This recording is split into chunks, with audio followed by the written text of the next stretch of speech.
இப்போ லைவ்ல பார்த்தீங்கன்னா, ஒரு 10 மினிட்ஸ் முன்னாடி பாரு வந்து லேசா கண் அயர்ந்துட்டாங்க. அப்போ கண் இப்படி ஒரு செகண்ட் தாங்க மூடுனாங்க. மூடுறதுக்குள்ளாடி பிக் பாஸ் பார்த்துட்டாங்க. ரொம்ப மானிட்டர் பண்ணிட்டே இருக்காங்க போல இருக்கு காருக்குள்ள. ஸோ மூடின உடனே பிக் பாஸ் வந்துட்டு, "பாரு நீங்க தூங்குனனால நீங்க இந்த இதுலேருந்து எவிக்ட் ஆயிட்டீங்க" அப்படின்னு சொன்னாங்க. அப்புறம் பாரு எந்திரிச்சு போயிட்டாங்க. இவங்க 2 பேரும் குட் கேம்னு சொன்னாங்க. வெளியே போயிட்டாங்க. போனதுக்கப்புறமா வந்துட்டு ஃபாஸ்ட்டா விக்ரம், சபரி எல்லாம் பயங்கர ஹாப்பியா ஓடி வந்தாங்க. அரோராவையும், சுபிக்ஷாவையும் இது பண்ணுறதுக்கு. அப்போ என்ன சொன்னாங்கன்னா, பாரு அவுட் ஆனதுனால இப்போ ஜெயிச்சாலும் இந்த கேமை சுபிக்ஷா ஜெயிச்சாலும் சுபிக்ஷாவால் டிடிஎஃப் வின் பண்ண முடியாது, எப்படியுமே அரோரா தான் வின் அப்படின்னு சொல்லிட்டாங்க. ஏன்னா அரோராவை பீட் பண்ணுற லெவலுக்கு பாரோட ஸ்கோர்ஸ் மட்டும்தான் இருந்துச்சு. அதனால இப்போ என்ன ஆனாலும் அரோரா தான் வின் அப்படின்ட்டாங்க. பாவம் சுபிக்ஷா பார்க்குறது கொஞ்சம் கஷ்டமாக இருந்துச்சு. ஏன்னா அவங்களும் ஃபுல் எஃபர்ட் போட்டிருந்தாங்க. பட் ஹார்ட் லக் வேறு ஒரு 2 கேம்ஸில் ரொம்ப சீக்கிரம் அவுட் ஆயிருந்ததுனால அவங்களுக்கு இது இல்லை.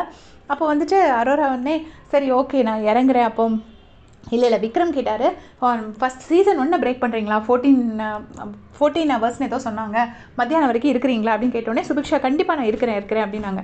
அப்புறமா வந்துட்டு இல்லை வேண்டாம் விட்டுரு அப்படின்னு சொல்லிட்டு சபரி சொன்னார்.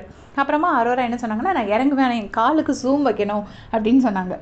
சொல்லிவிட்டு கால் அப்படி வச்சுட்டு எல்லோரும் வந்து அரோரா வந்து இந்த மொமெண்ட் கேட்டாங்க. பாகுபலியில் அந்த மேலே ஏறி நடக்கிற மாதிரி இருக்கும்ல, அந்த மொமெண்ட் கேட்டாங்க. அப்புறம் இவங்கெல்லாம் வேண்டாம், ஃபஸ்ட்டு டாஸ்கில் மயங்கி விழுந்தெல்லாம் அந்த மாதிரி மொமெண்ட் வச்சுக்கலாங்கிற மாதிரி ஃபஸ்ட்டு டாஸ்கில் மயங்கி விழுந்த மாதிரி ஒரு மொமெண்ட் வைக்கிறாங்க. வச்சுட்டு ஃபுல்லாக விழுந்துட்டாங்க. அப்புறம் எல்லோரும் பயங்கரமாக தூக்கி கொண்டாடுறாங்க. ஒருத்தராக தூக்குறாங்க. ஃபஸ்ட்டு சபரி, அப்புறம் விக்ரம், அப்புறம் கானா வினோத்தனா, அதுக்கப்புறம் கமருதனும் வந்து அரோரா கூட சேர்ந்து டான்ஸ் ஆடுறாரு. அப்புறமா இந்த பக்கம் பார்த்திங்கன்னா சுபிக்ஷாவும் வெளியில் வந்துட்டு அரோராவை தூக்கி சுற்றுறாங்க. உண்மையிலே ரொம்ப ஸ்போர்ட்டிவாக எடுத்துக்கிட்டாங்க அந்த இடத்துல. பாவம் அவங்களும் ஈக்குவல் ஏஜ் தான், நம்ம தோத்துட்டோமேனு ஒரு சின்ன ஒரு கஷ்டம் இருக்கும். பட் அதெல்லாம் முகத்தில் காட்டிக்கலை. அரோராவை தூக்கி கொண்டாடிட்டு சுற்றிட்டு போனாங்க.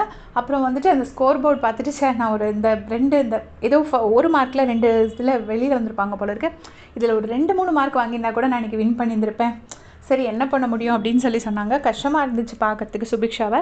ஏன்னா வந்து ஏதோ ஒன்று வேணும், கண்டிப்பாக அதை எடுத்தே ஆகணும்னு நினச்சி ட்ரை பண்ணாங்க. பட் பரவாயில்ல, அரோராவும் ஃபுல் எஃபர்ட் போட்டிருக்காங்க. அதனால் அரோராவுக்கு கிடச்சிருச்சு.